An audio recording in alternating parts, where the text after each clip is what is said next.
Hello, everyone, and welcome to another episode of the Brandon Mulholland podcast. So, today I am going to discuss a book called The Monk Who Sold a Ferrari by Robin Sharma. Basically, have you ever felt like you have it all, yet something is missing? This is primarily what this book is about. It's basically a self-help fable that describes the story of a lawyer called Julian Mantle who experiences a wake-up call after suffering a heart attack in work one day. The book follows his journey as he abandons his materialistic lifestyle. He then goes to India and seeks wisdom from gurus from the Himalayas or monks from the Himalayas. Um, and then when he goes to the Himalayas, he finds through teachings, he discovers his true purpose of living. He learns valuable life lessons and transforms into a more balanced and fulfilled, and he becomes a balanced and more fulfilled individual. And here's basically what I took out of this book. So, one of the first things I wrote down was kind of balance and well-being. So, this book promotes a holistic approach to life where physical, mental, emotional, and spiritual aspects are equally important. From what the character Julian tells us in this book, that he learns practices like meditation, yoga, and self-reflection to achieve inner peace and to improve his overall well-being. I've also learned from this book to overcome limiting beliefs.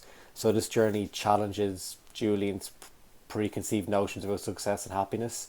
He learns to, I think we should all learn as well. He learns to let go of negative self-talk and limiting the beliefs that were holding him back from living a more fulfilling life. I've also taken back or got what I've also taken back from this book, and my key takeaway was that we should all live with a purpose. So this story will basically emphasize the importance of finding your life's calling and striving to achieve your full potential. And Julian initially embodies the workaholic kind of persona, but learns to prioritize personal fulfillment and to align his actions with his true values. Um, and also we are also told, or we also learn how to give back.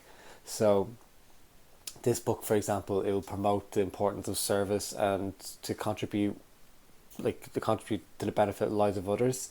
Um, the lawyer Julian eventually used his newfound knowledge and wisdom to help others achieve their own personal growth and fulfillment. Um, and I think I have two more takeaways I've written down here. So I have the importance of relationships. So this story highlights the value of strong and meaningful relationships, both personal and professional. Julian reconnects with his neglected loved ones and builds support relationships with his mentors and peers, which also kind of has to remind us every now and then, just if we have, if we realize that we're kind of neglecting our relationships, we should just kind of take a step back and see make an analysis of what you can do to improve that relationship, whether if it can be fixed, it can be fixed. And then one more takeaway I have here is having gratitude and appreciation. So this story will emphasize the importance of appreciating the blessings in life and cultivating a sense of gratitude. Julian's transformation, throughout the book, he includes focusing on the positive aspects of his life and experiencing joy in the present moment. One thing I will say about the book is, while it presents a fictionalized narrative, it uses inspirational lessons and practical advice to encourage readers such as myself to reflect on their own lives and to make positive changes. Um, whether you're looking for guidance on finding your purpose, or whether you're trying to achieve your balance, or you're I don't know, seeking some sort of motivation, this book will definitely offer valuable takeaways for personal growth and fulfillment. So there's a brief summary of each chapter of the book. So the first chapter is called I have the book in my hand here. It's actually called it's called the Wake Up Call. So the Wake Up Call is basically a chapter which goes into, not detail, but it basically introduces Julian's heart attack as a dramatic turning point.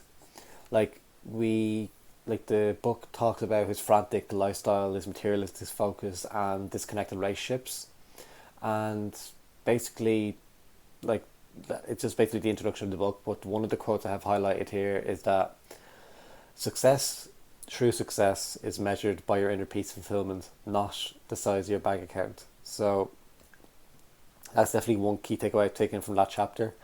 Obviously, like we all care about kind of how much money we have on a day to day basis, or we kind of panic about how much we spend, or like how little we have. But at the end of the day, like if you're more than likely, but you probably will be happier if you had like €1 million, but you probably wouldn't be at kind of peace or content if you had that much money. So that's why I kind of just highlight that down, because like even if I knew one day if I was to earn, I don't know, like 100 times of what I have now, I'd probably still be a little bit stressed out. So it wouldn't be kind of, I wouldn't have that personal freedom, if you get me, or personal inner peace. So chapter 2, this discusses about Julian going into the Himalayas. So this chapter follows his decision to leave everything behind. It introduces his sage or mentor Yogan, who promises to guide him like throughout the Himalayas and teach him all his like learnings and wisdoms. So he basically offers him to guide on a journey to self-discovery. And one quote I have taken down here is, sometimes to move forward you must let go. The greatest adventure is the only one you take within yourself, which again is probably promotes kind of when people go solo traveling to try, find themselves, to learn a lot of themselves. Like, I feel like in my last podcast I touched on like how when you're by yourself, you definitely learn a lot more about yourself. That's when you kind of know who you really are. And then chapter 3, we'll discuss. Chapter 3 is called, I have it here, let me open the book. So this chapter 3 discusses like it's part 2 of the book, so it's called The Gardens of the Mind. This introduces like the symbolic gardens, each respecting a crucial aspect of self-mastery. So in chapter 3, Yogan, like the main stage, who kind of takes on Julian, he takes him to the Gardens of Mind. So it's a series of symbolic gardens representing different aspects of personal growth. So each garden of this book, or each garden of this chapter, offers a lesson about overcoming limitations, living with purpose, and achieving mastery. And if we move on to chapter 4, chapter 4 is the second garden, which focuses on the overcoming like the master of sabotage. Like it represents negative self-talk, fear, and limiting beliefs.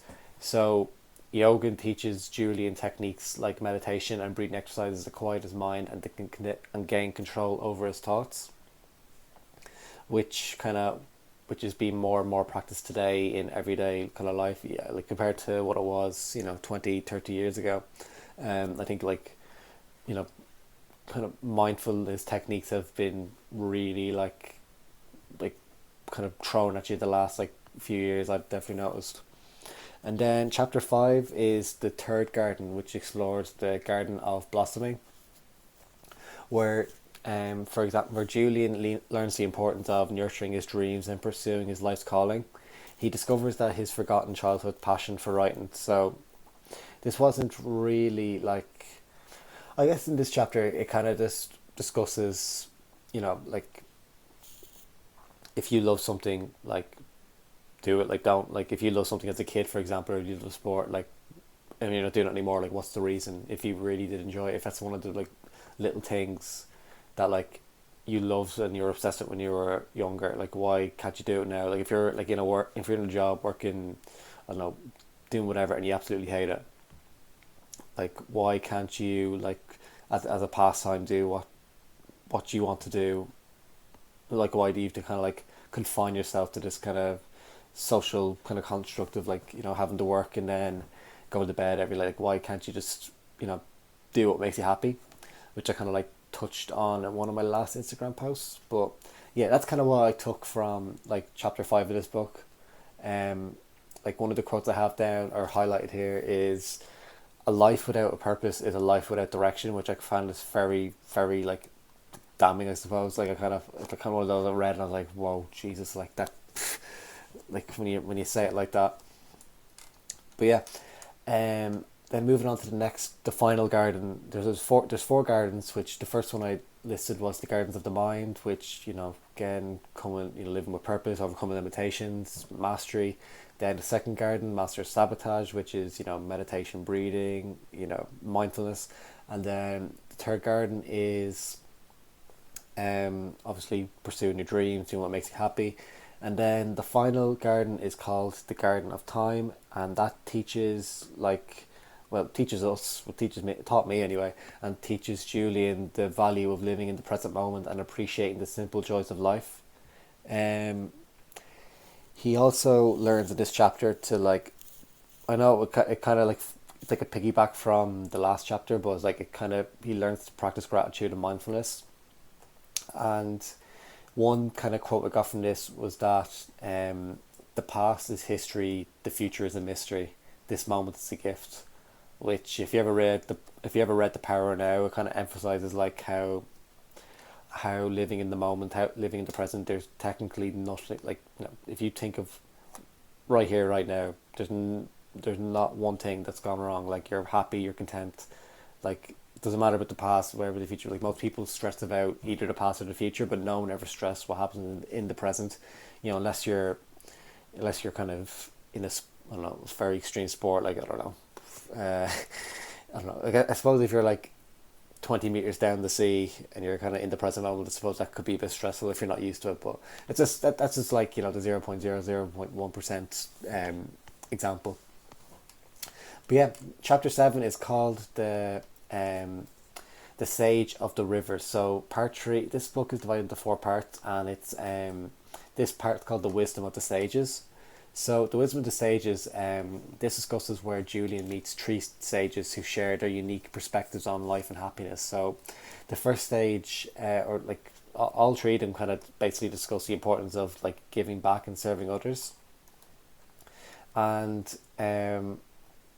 this is what chapter 7 is what the first stage says, and one of the quotes he mentions is the true wealth is measured by the lives you touch and the hearts you've opened, which is very true. It's kind of hard to disagree.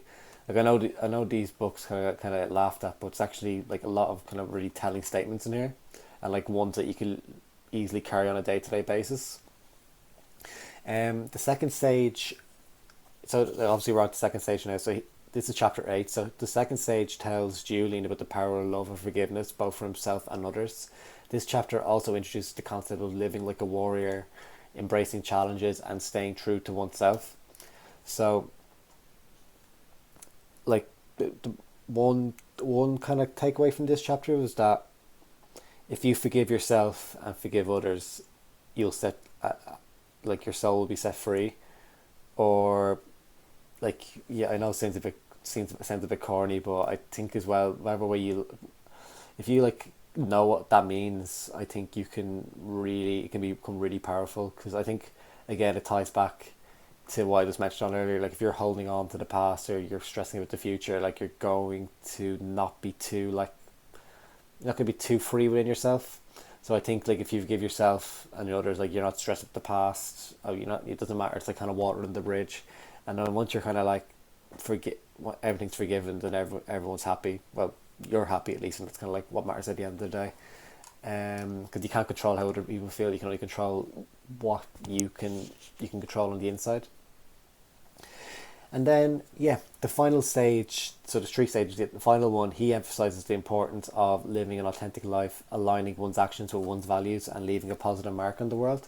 So he basically goes on about leaving the world a better place than you found it. So you want to kind of leave your mark in the world. You want people to look back to you in good light. You don't want to be kind of at a funeral and no one's there because no one appreciated you for who you were, or nobody liked you. You pissed off a lot of people. Live your truth and walk your talk.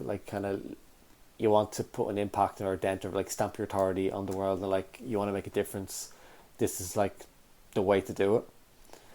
So then after this, then after the three sages are finished, like part three is done, so three sages given their points. Part four is the return. So so this is basically like near the end of the book. So Julian returns home in chapter 10. So he's transformed by his journey, and he reconnects with his brother, and like uses a newfound wisdom to help others achieve in their own fulfillment. Which yeah, like he mentions that the true measure of your success is how you affect the lives of others, change your life, and you change the world.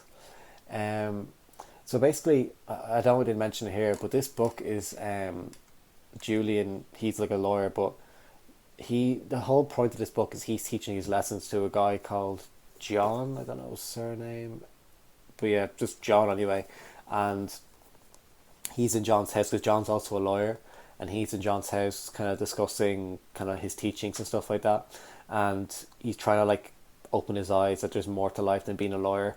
So they're basically in Julian and John are in the house for the entire duration of this book. So it's not like there's obviously a few like flashbacks of when Julian's in the Himalayas or Nepal, but basically the entire like kind of setting and backgrounds in one of the fellow lawyers' book or house, so to say.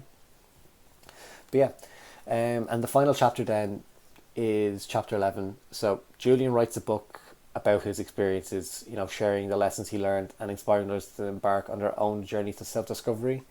And this is basically, what that is this book. So he shares his journey to inspire others, and one of the one of the key quotes I have underlined here is that the story has the power to change the world, which I don't think so, because I could, but this book is very I don't know, it doesn't have great ratings like when I looked it up. But I kind of bought this book in London when I was living over there, because like kind of just seen it everywhere on Instagram. But I actually would rate this book pretty highly. I think this book is pretty, it can be life changing. It depends on who's reading it. Like if you actually need if you need your eyes opened from a different perspective, or you need a new change of scenery, I think I probably would recommend this book. But yeah, the book to overall conclude, this book concludes with a lasting message of hope and encouragement, and it basically reminds us that personal growth is a ongoing journey filled with potential. Like just remember, these are just the highlights of what I kind of talked about. Like you can definitely get a lot more benefit from actually reading it yourself. Each chapter offers deep insights, actionable advice, and powerful storytelling. And yeah, I think that will be it. This book, it'll basically in the end, what story will you write for your own life? Like I think if you really want to consider personal growth or reflect on your own life, then definitely do read this book. I can, yeah, I don't really want to go on too much longer because I've been talking here for about over 18 minutes, and I don't want to keep waffling on. So yeah, obviously I did a small review on this on my Instagram page. I will link that down below. And yeah, if you're listening on YouTube or Spotify, let me know. I'm going to upload this to both. And yeah, I'm not going to waffle anymore. This is just my key insights and just what I got with the book, The Monk Who Sold His Ferrari. Thank you very much, and speak to you soon.